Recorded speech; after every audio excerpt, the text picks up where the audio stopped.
Hello everyone. Now the last video of AMET semester 3, paper number 9B and unit number 4, portfolio assessment. मैं आज आपसे बात करने जा रहा हूँ AMET semester 3 के अंतर्गत पेपर नंबर 9B में यूनिट 4 के लास्ट टॉपिक यानी पोर्टफोलियो असेसमेंट के बारे में। यह टॉपिक जैसा कि आप जानते हैं एक ऐसा आधार, एक ऐसी व्यवस्था जिसमें कि छात्रों के डाटा को संग्रह किया जा सकता है। Portfolio assessment in the sense that means you have to collect more and more, या और कह सकते हैं कि lot of information gather and assess and also evaluate the information and to prepare a plan for the growth and development of the children. एक ऐसी प्रक्रिया जिसमें कि अत्यधिक मात्रा में आप डाटा और उसकी सोच, उसकी विचार, उसकी कह सकते हैं कि एकेडमिक, उन सभी चीज़ों को एक जगह संग्रह करके आप देख सकते हैं और उसके आगे की कार्य योजना को तैयार कर सकते हैं और चीज़ों को बता सकते हैं कि कैसे ये काम जो है व्यवस्थित तरीके से हो सके। खासकर वैसे बच्चे जो कि उनकी व्यवस्थाएं या उनके शैक्षणिक दृष्टिकोण या उनके सामाजिक या मनोवैज्ञानिक दृष्टिकोण सही तरीके से विकसित नहीं होती है, उनके लिए यह वरदान साबित हुई है। तो हम कह सकते हैं कि पोर्टफोलियो असेसमेंट यानी आकलन का एक ऐसा तरीका जिसमें कि छात्रों की जो भी सूचनाएं हैं उसको एक साथ संग्रह करके और उसे पूरी तरह से कार्य योजना में शामिल करके एक कैलेंडर में व्यवस्थित करके या शामिल करके उसके अनुसार प्लान तैयार करना और उसका आकलन करके उसकी समस्याओं का समाधान करना। इसके कुछ फ़ायदे भी हैं तो कुछ नुकसान भी हैं। अगर मैं फ़ायदा की बात करूं तो निश्चित ही एक सेकंड में उन सभी चीज़ों को या एक मिनट में मैं सभी चीज़ों को देख सकता हूँ, समझ सकता हूँ और उसके अनुसार कार्य योजना तैयार कर सकता हूँ। छात्रों की critical development in the sense that means it is helpful for critical development, critical thinking, creativity and also to help the reflective thinking. हम उनकी सृजनात्मक क्षमता को विकसित कर सकते हैं, उनके कार्य प्रणाली को विकसित कर सकते हैं, साथ ही साथ उनकी सोच, उनकी विचारधारा को भी बदल सकते हैं, जिससे कि पूरी तरह से सामाजिक दृष्टिकोण से, साइकोलॉजिकल दृष्टिकोण से वो विकसित हो सकते हैं।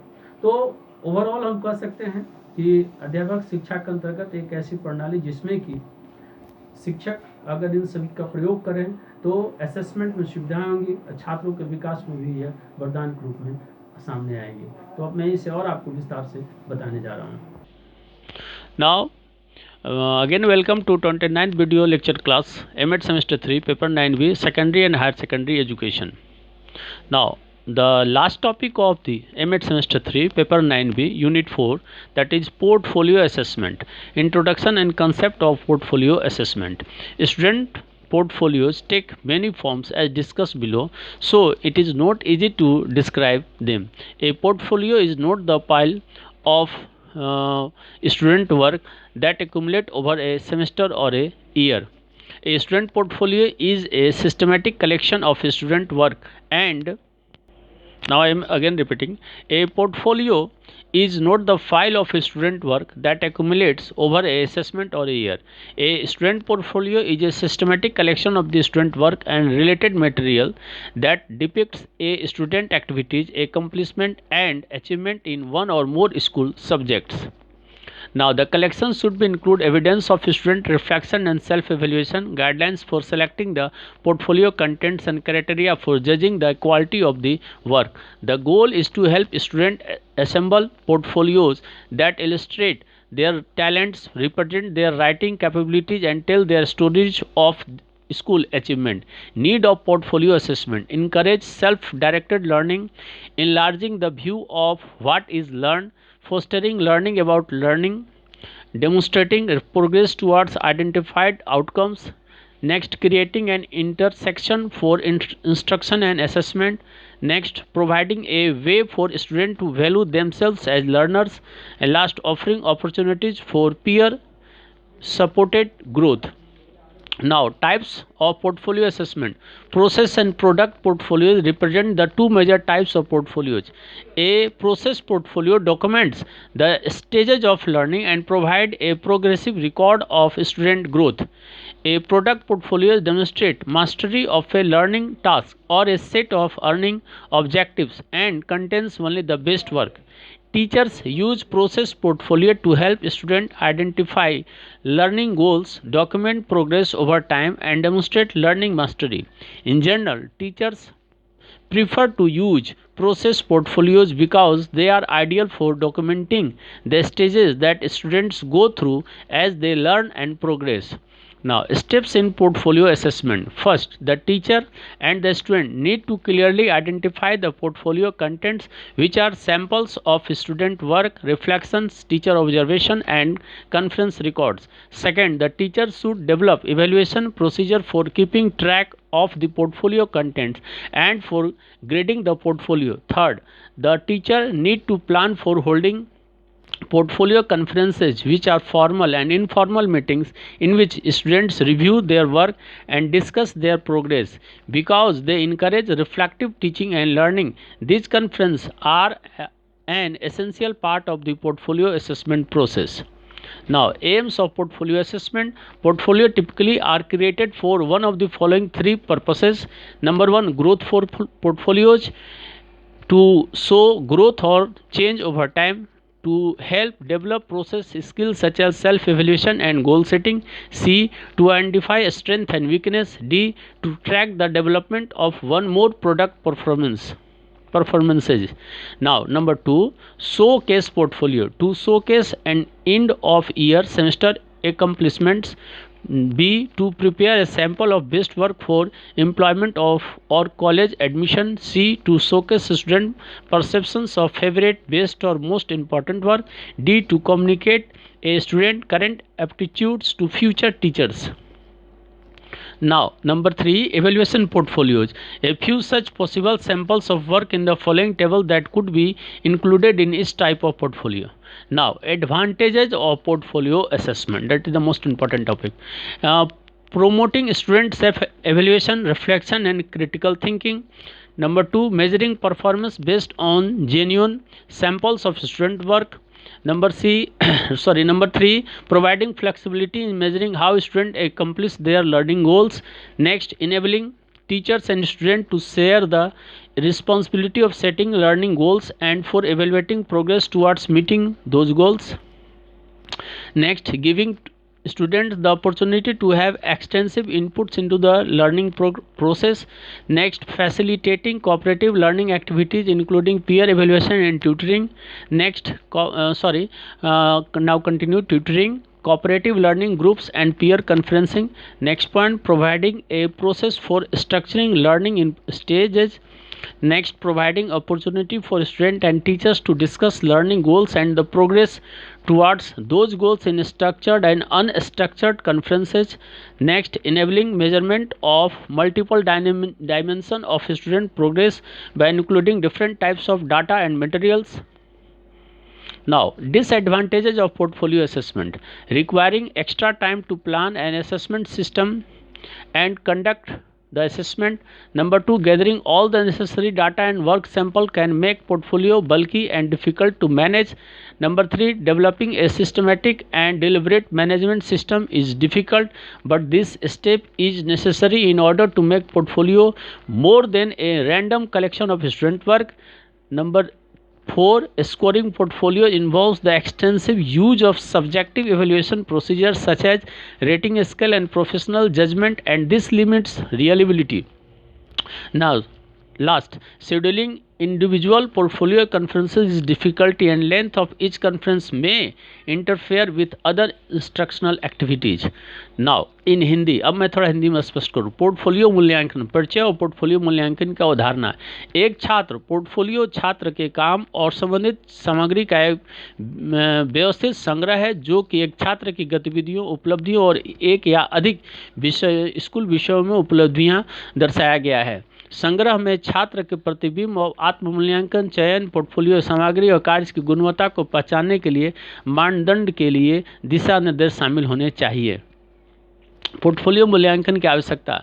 नंबर वन, स्व निर्देशित सीखने को प्रोत्साहित करना. जो सीखा है उसका दृश्य बनाना, बढ़ाना, सीखने के बारे में सीखने को बढ़ावा देना, पहचाने गए परिणामों की दिशा में प्रगति का प्रदर्शन, निर्देश मूल्यांकन के लिए एक चौराहा बनाना.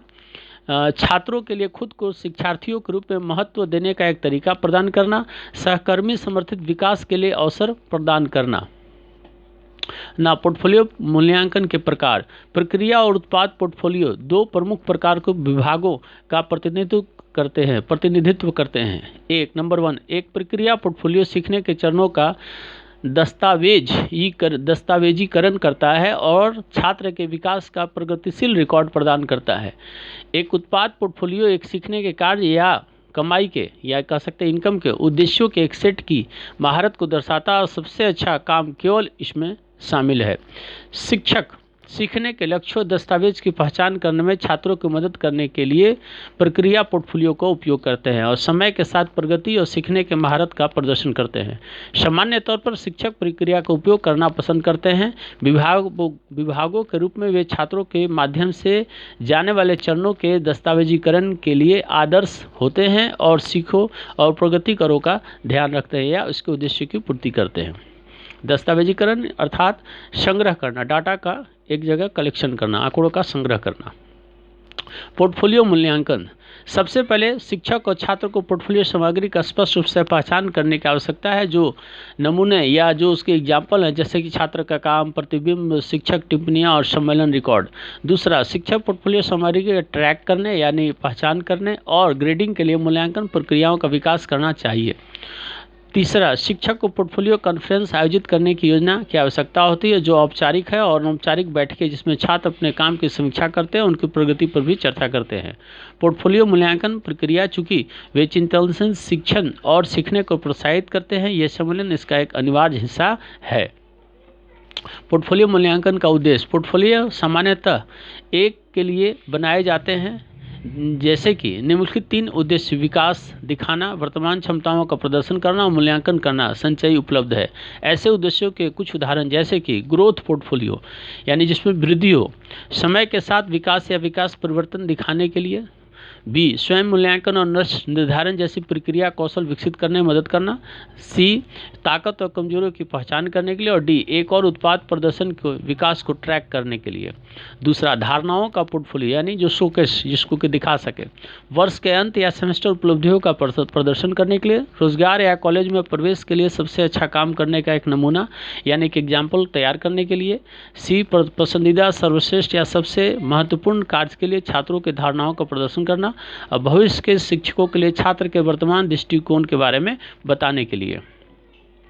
नाउ नंबर 3, मूल्यांकन विभागों। निम्नलिखित तालिकाओं में काम के लिए कुछ ऐसे संभावित नमूने जिन्हें पोर्टफोलियो का प्रकार प्रत्येक में शामिल किया जा सकता है। अब मैं बात करूँ यहाँ पर जो है वह इसके जो उद्देश्य थे वो 3 समाप्त हो गए।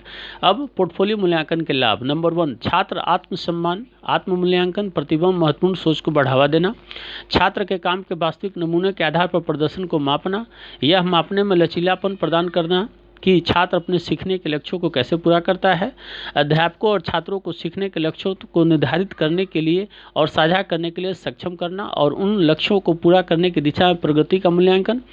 और नंबर 4, छात्रों को सीखने की प्रक्रिया में व्यापक इनपुट यानी आंतरिक जो वस्तुएं हैं देने का अवसर देता है। नेक्स्ट, सहकर्मी मूल्यांकन और ट्यूशन सहित सहकारी शिक्षण गतिविधियों को सुगम बनाना, सहकारी शिक्षण समूह और सहकर्मी कॉन्फ्रेंसों की व्यवस्था करना, चरणों में सीखने की संरचना के लिए एक प्रक्रिया प्रदान करना, सीखने के लक्ष्य और प्रगति पर चर्चा करने के लिए छात्रों और शिक्षकों के लिए अवसर प्रदान करना और संरक्षित और असंरक्षित सम्मेलनों पर उनके लक्ष्यों की ओर ध्यान देना, अलग अलग शामिल करके छात्र प्रगति के कई आयामों को मापना और उसके डेटा के अनुसार और सामग्री के अनुसार उसकी पहचान करना। पोर्टफोलियो मूल्यांकन के कुछ नुकसान यानी हानि। मूल्यांकन प्रणाली की योजना बनाना और मूल्यांकन करने के लिए अतिरिक्त समय की आवश्यकता होती है। सभी आवश्यक डेटा काम के जो नमूने होते हैं यानी एग्जाम्पल होते हैं या डाटा कह सकते हैं को इकट्ठा करना और पोर्टफोलियो को भारी और कठिन बनाया और प्रबंधन करने में भी कठिनाई होती है। एक व्यवस्थित और जानबूझकर प्रबंधन प्रणाली विकसित करना मुश्किल है, लेकिन यह कदम छात्र और काम का संग्रह और अधिक विभागों को बनाने के लिए भी आवश्यक है। स्कोरिंग पोर्टफोलियो में व्यक्ति पूरक मूल्यांकन प्रक्रियाओं का व्यापक उपयोग शामिल है, जैसे कि रेटिंग, पर मापन और पेशेवर निर्माण या विश्वसनीयता। इसके अंतर्गत विश्वसनीयता को हम सीमित कर सकता है या करता है। इस प्रकार से मैंने पोर्टफोलियो से संबंधित जो आकलन की प्रक्रिया थी उसको हिंदी और इंग्लिश में मैंने एक एक करके बता दिया। अब एमएड सेमेस्टर 3 के अंतर्गत स्पेशल पेपर का यह लास्ट टॉपिक था, तो इसके साथ ही ये समाप्त होता है। आप सबको धन्यवाद।